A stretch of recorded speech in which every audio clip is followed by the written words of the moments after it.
جب be be Fatima الزہرا سلام اللہ علیہا کا وقت آخر آیا تو آپ نے امام علی علیہ السلام سے وصیت کی کہ اے علی، میرے بعد ایک شجاع قبیلے سے شادی کرنا، اللہ اس سے تمہیں ایک بیٹا دے گا اور اس کا نام تم عباس رکھنا، اور یہ میرے ہاتھوں سے بنا ہوا کرتا اسے دینا اور کہنا کربلا میں میرے حسین کی حفاظت کرے۔ بس جناب سیدہ کی شہادت کے تھوڑے عرصے بعد امام علی علیہ السلام ایک دن بی بی سیدہ کی وصیت کا ذکر اپنے بھائی عقیل سے کرتے ہیں۔ جناب عقیل فرماتے ہیں کہ عرب کے دو ہی بڑے قبیلے ہیں جو بہادری میں اپنا ایک الگ مقام رکھتے ہیں، ایک قبیلہ بنی ہاشم جسے ہم ہیں، اور دوسرا قبیلہ کلاب ہے۔ اے علی، اس قبیلہ کلاب کا سردار اور سب سے شجاع ترین مرد حزام ہے۔ عرب کے تمام بہادر 6 ماہ اس سے جنگ سیکھنے جاتے ہیں۔ میں آج ہی اس کے گھر جاتا ہوں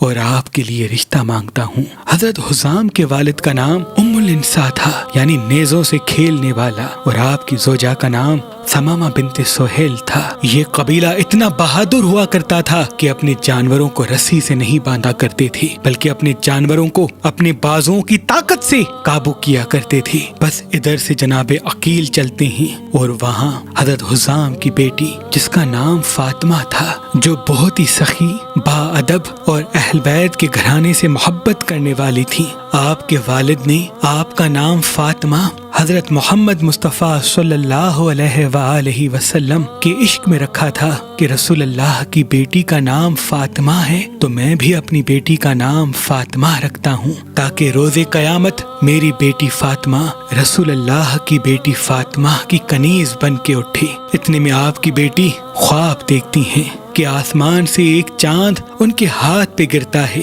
اور 3 ستارے ان کی جھولی میں آ گرتے ہیں۔ بی بی جیسے ہی اس خواب کو دیکھی تو اپنی والدہ سے ذکر کرتی ہے۔ ابھی بی بی خواب بتا ہی رہی تھی کہ اتنی دیر میں جناب عقیل دروازے پہ صدا دیتے ہیں۔ جناب حزام جیسے ہی جناب عقیل کو دیکھتے ہیں تو فوراً اپنے گھر لے کے آتے ہیں اور کہتے ہیں کہ آج ہاشمی خاندان ہم پہ کیسے مہربان ہوا۔ جناب عقیل فرماتے ہیں کہ میرے بھائی علی کا رشتہ میں آپ کی بیٹی فاطمہ کے لیے لے کے آیا ہوں۔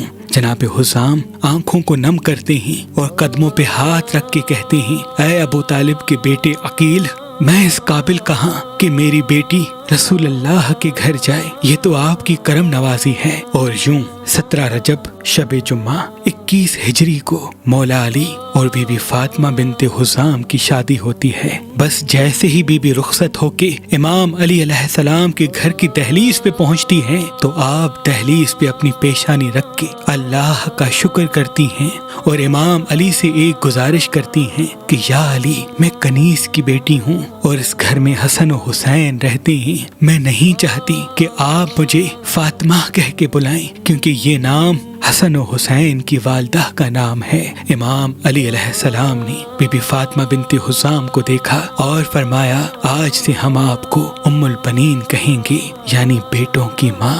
4 شعبان 22 ہجری کو اللہ نے امام علی اور بی بی ام البنین سے ایک بیٹا عطا کیا جس کا نام امام علی علیہ السلام نے عباس رکھا، یعنی وہ شیر جو میدان کو چیر دیتا ہے۔ اور کچھ سالوں کے بعد آپ کو دوسرا بیٹا جعفر ہوا اور تیسرا بیٹا عمران عثمان ہوا اور چوتھا بیٹا عبداللہ ہوا۔ بی بی ام البنین اپنے تمام بیٹوں سے بار بار کہتی کہ خبردار، حسن و حسین کو کبھی بھی اپنا بھائی نہ سمجھنا، وہ تمہارے آقا ہیں اور تم ان کے غلام۔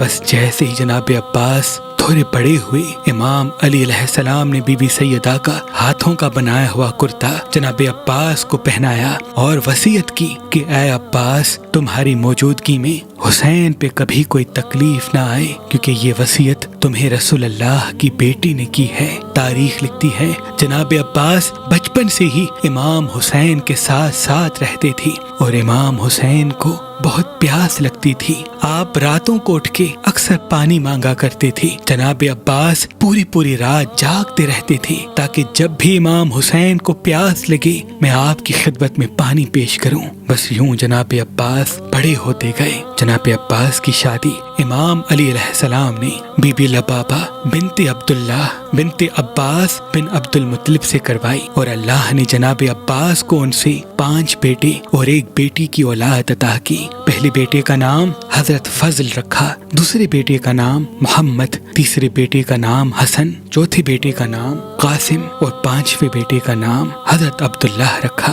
اور بیٹی کا نام ہاجرہ بنت عباس۔ بس امام علی کی شہادت ہوتی ہے اور دور بدلتا جاتا ہے۔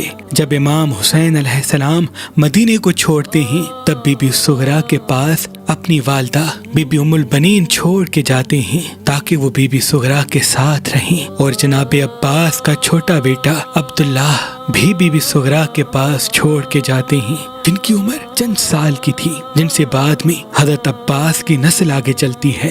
جیسے ہی بی بی ام البنین نے یہ دیکھا کہ امام حسین مجھے یہاں چھوڑ کے جا رہے ہیں، آپ فوراً اپنے چاروں بیٹوں کو بلاتی ہیں اور کہتی ہیں میں تم چاروں کو وصیت کرتی ہوں کہ آخری دم تک امام حسین کی حفاظت کرنا۔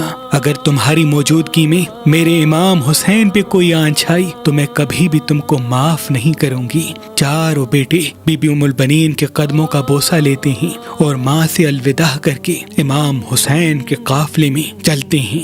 امام حسین کے قافلے کی پوری ذمہ داری ان چاروں شہزادوں پہ تھی، اور جناب عباس پورے لشکر کے علم بردار تھے۔ بس یہ قافلہ مکے اور مکے سے کربلا جیسے ہی پہنچتا ہے، 10 محرم کا سورج طلوع ہوتا ہے، جناب عباس جیسے ہی دیکھتے ہیں کہ علی اکبر امام حسین سے اجازت مانگ رہے ہیں، آپ کہتے ہیں اے میرے مولا، میں اپنے بچوں کو آپ کے بچوں پہ قربان کرنا چاہتا ہوں، مجھے اجازت دیجیے۔ اور یوں بنی ہاشم میں سب سے پہلے جناب عباس کے سب بھائی شہید ہوتے ہیں۔ جب تینوں بھائی شہید ہو جاتے ہیں تو پھر آپ اپنے بچوں کو امام حسین کے قدموں میں قربان کرتے ہیں اور پھر اپنے لیے اجازت طلب کرتے ہیں۔ امام حسین فرماتے ہیں اے عباس، تو میری فوج کا علم بردار ہے۔ جناب عباس دیکھتے رہتے ہیں اور ایک ایک شہید شہادت کا جام پیتا جاتا ہے۔ بالآخر جب 3 دن مسلسل پیاسا رہنے کی وجہ سے بچوں کے رونے کی آواز جناب عباس کے بار بار کانوں میں آتی ہے، آپ بی بی سکینہ کے ساتھ امام حسین کی خدمت میں آ کے عرض کرتے ہیں اے میرے آقا، یہ معصوم بچے پانی کے لیے تڑپ رہے ہیں، مجھے اجازت دیجیے کہ میں نہر سے پانی لے کے آؤں۔ امام حسین نے آنکھوں کو نم کیا اور فرمایا اے عباس، اگر اجازت لینی ہے تو جا اپنی بہن زینب سے اجازت لے۔ بس جناب عباس بی بی سکینہ کے ساتھ بی بی زینب کے خیمے کے باہر بیٹھ جاتے ہیں اور دست ادب کو جوڑ کے عرض کرتے ہیں اے میری آقا زادی، آج اس غلام کو اجازت دیجیے تاکہ وہ بچوں کے لیے نہر فرات سے پانی لے کے آئے۔ بی بی زینب نے جناب عباس کی آواز سنی اور کہا اے میرے بھائی، جب میرے بابا علی کی شہادت کا وقت آیا تو آپ نے وصیت کی تھی کہ عنقریب ایک ایسا زمانہ آئے گا جب زینب تجھے قید کر کے کوفہ و شام کے بازار میں پھرایا جائے گا۔ میں بابا سے کہتی تھی اے میرے بابا، جس کا عباس جیسا بھائی ہو وہ بازاروں میں کیسے قیدی بن کے آئے گی؟ اے عباس، آج مجھے بابا کی وصیت یاد آتی ہے۔ بس جناب عباس بی بی زینب سے اجازت لے کے نہر فرات پہ آتے ہیں اور ایک ایسا حملہ کرتے ہیں کہ فوج کو چیر کے دریا پہ قبضہ کر لیتے ہیں۔ جیسے ہی پانی کو دیکھتے ہیں، پانی میں بی بی سکینہ کا تڑپتا ہوا چہرہ نظر آتا ہے۔ آپ پانی کو دیکھ کے زار و قطار روتے ہیں اور مشک کو بھرنا شروع کر دیتے ہیں اور پیاسے ہی گھوڑے پہ سوار ہو کے واپس خیام کی طرف پلٹتے ہیں۔ فوج یزید میں ہلچل مچ جاتی ہے کہ اگر پانی حسین کے خیمے تک پہنچ گیا تو پھر ان کو شہید کرنا مشکل ہو جائے گا۔ چاروں طرف سے فوج گھیر لی اور عباس پہ تیر چلانا شروع کر دی۔ جناب عباس فوج سے لڑتے جاتے ہیں، آگے بڑھتے جاتے ہیں۔ تاریخ نے لکھا ہزاروں کی تعداد میں تیر آپ پر چلائے جاتے ہیں۔ آپ تیروں کو روکنے کے لیے جیسے ہی ایک مرتبہ اپنے بازو کو اوپر کرتے ہیں تو پیچھے سے چھپ کے کوئی ظالم آپ کے ایک بازو پہ وار کرتا ہے اور آپ کا ایک بازو کٹ کے زمین پہ گر جاتا ہے۔ آپ صرف یہی چاہتے ہیں کہ کیسے بھی کر کے یہ پانی امام حسین کے معصوم بچوں تک پہنچایا جائے۔ آپ مشک اور علم دوسرے بازو میں سنبھال کے تیز تیز خیام کی طرف بڑھتے ہیں کہ اتنے میں کوئی ظالم پھر سے آپ کے دوسرے بازو پہ وار کرتا ہے۔ آپ کا دوسرا بازو بھی قلم ہو جاتا ہے۔ آپ مشک کو اپنے دانتوں میں سنبھال کے خیام کی طرف بڑھتے جاتے ہیں کہ اتنے میں ایک تیر آپ کی دائیں آنکھ میں لگتا ہے۔ جناب عباس تڑپ اٹھتے ہیں اور چاہتے ہیں کہ اپنی آنکھ کا تیر نکال دیں، لیکن آپ کے بازو پہلے ہی شہید ہو چکے ہوتے ہیں۔ آپ جیسے ہی تیر کو نکالنے کے لیے اپنی زانوں کا سہارا لیتے ہیں، اتنے میں کوئی ظالم آپ کے سر پہ گرز مارتا ہے اور آپ گھوڑے کی زین سے زمین پہ آتے ہیں۔ پوری فوج مل کے آپ پہ حملہ کرتی ہے اور آپ کے پورے جسم کو زخمی کر دیتی ہے۔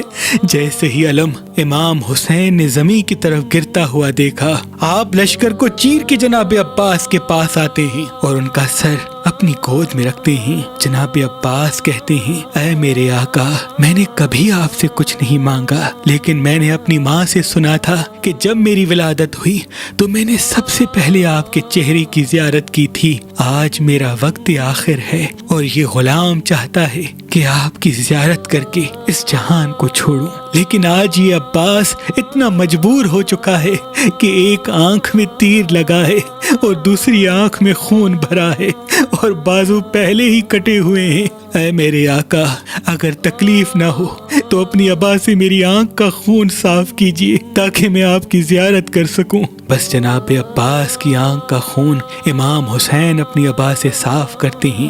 جناب عباس امام حسین کے چہرے کی زیارت کرتے ہیں اور وصیت کرتے ہیں کہ اے میرے آقا، آپ صبح سے لے کے اب تک سب کی لاش میدان سے خیمے کی طرف لے کے جا رہے ہیں۔ میری یہ وصیت ہے کہ میری لاش کو خیمے میں نہ لے جانا، کیونکہ سکینہ وہاں منتظر ہے کہ چچا پانی لے کے آئے گا۔ جب میری لاش کو بی بی سکینہ دیکھے گی ان سے یہ برداشت نہیں ہوگا، مجھے یہیں چھوڑ دیجیے گا۔ بس یہ کہہ کے جناب عباس دارالفنا سے دارالبقا کی طرف کوچ کرتے ہیں اور امام حسین علم اور خالی مشق لے کے خیموں میں آتے ہیں۔ سب بیبیاں روتی رہتی ہیں اور پھر امام حسین کی شہادت کے بعد بیبیوں کو قید کر دیا جاتا ہے۔ بس جیسے ہی امام حسین کی شہادت کی خبر بشیر کو پہنچتی ہے تو بشیر مدینے میں گھوڑے پہ یہ سب کو کہتا جاتا ہے کہ اے مدینے والو، کربلا میں حسین کو شہید کر دیا گیا۔ جیسے ہی یہ آواز بی بی ام البنین کے کانوں تک آتی ہے، آپ اپنے پوتے عبداللہ کے ساتھ بشیر کے پاس آتی ہیں اور کہتی ہیں، اے بشیر، کون حسین مارا گیا؟ بشیر کہتا ہے، اے بی بی، آپ کو نہیں پتا، حسین رسول اللہ کا بیٹا۔ بی بی کو جلال آتا ہے اور کہتی ہے، میں نہیں مانتی، عباس اس وقت کہاں تھا؟ بشیر کہتا ہے،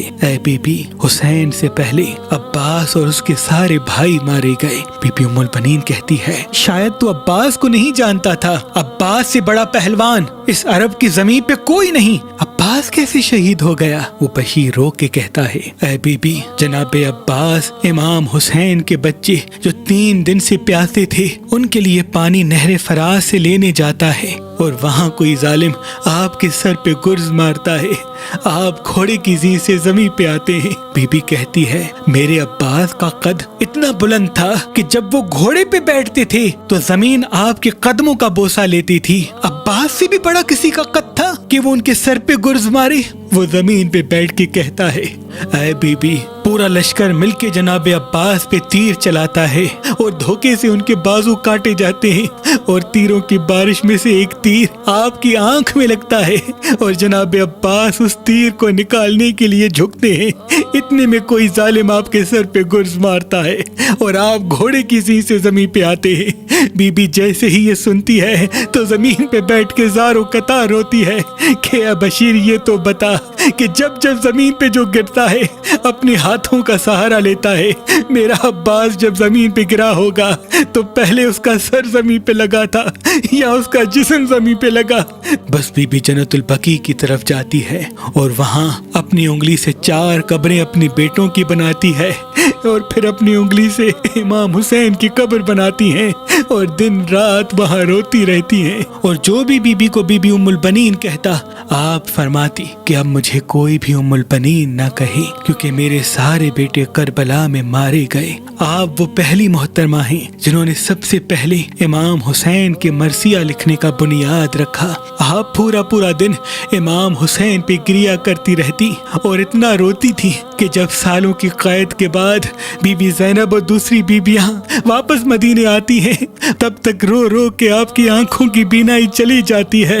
آپ بی بی زینب اور تمام بیبیوں کو پرسہ دیتی ہیں۔ تاریخ نے لکھا جو بھی مدینے میں آتا اور بی بی ام البنین کے گھر سے گزرتا تو آپ کے مرثیے میں اتنا درد ہوا کرتا کہ زار و قطار روتا رہتا۔ بس جیسے اس بات کا علم مدینے کے حاکم کو ہوا کہ یہ بی بی دن رات روتی ہے اور امام حسین کے غم میں مرثیے کہتی ہے، تو وہ بی بی کو زہر دلا دیتا ہے، اور بی بی امام حسین کی شہادت کے 3 سال کے بعد 13 جمادی الثانی 64 ہجری کو دارالفنا سے دارالبقاء کی طرف کوچ کر لیتی ہیں، اور پھر امام سجاد علیہ السلام آپ کی قبر مبارک جنت البقیع مدینے میں بناتے ہیں۔